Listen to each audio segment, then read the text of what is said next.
तर आज दिनांक 9 सप्टेंबर 2025 आज 15व्या उपराष्ट्रपती पदाची निवडणूक आहे।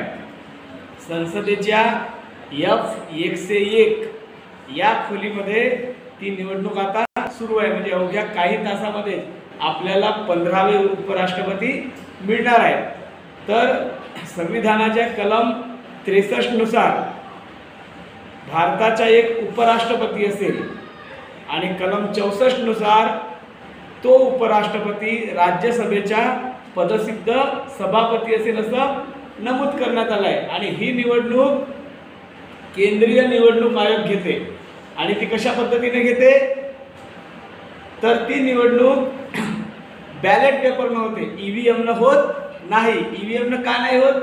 कारण ईव्हीएम मध्ये कसं आहे, आपण एकाला मत देतो तर तो एकालाच जाते आणि उपराष्ट्रपती पदाची जी निवडणूक आहे ती निवडणूक पसंती क्रमानुसार होते। म्हणजे जसं आता 2 उमेदवार आहेत आजच्या निवडणुकीत, एक आहे एनडीएचे सीपी राधाकृष्णन जे आपल्या महाराष्ट्र राज्याचे राज्यपाल आहेत आणि दुसरे जे आहेत ते आहेत माजी न्यायमूर्ती बी सुदर्शन रेड्डी, हे इंडिया आघाडीचे उमेदवार आहेत।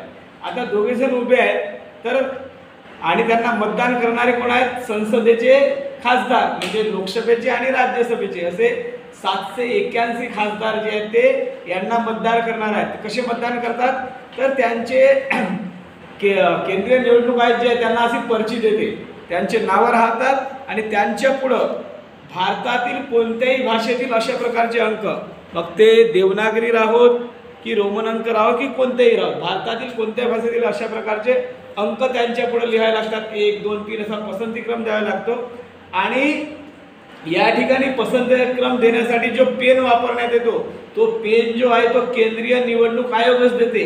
दुसरा पेन जर वापरला तर तो मत अवैध ठरवला जातो। अजून कोणकोणत्या प्रकारचे मत अवैध ठरतात तर जर तुम्ही त्यांच्या नावाच्या पुढं अशी राईट क्लिक केल्या किंवा असं गुणाकाराचं चिन्ह दिल्या किंवा असं आपलं नाव लिहिल्या तर हे मत सुद्धा अवैध ठरवले जातात आणि एकदा अवैध मत ठरला की तुम्हाला दुसऱ्यांदा मतदान करता येत नाही। म्हणजे त्या ठिकाणी आपल्याला मतदान करता येत नाही, मतदान फक्त खासदार करतात, परंतु आपल्याला उमेदवार मात्र होता येते।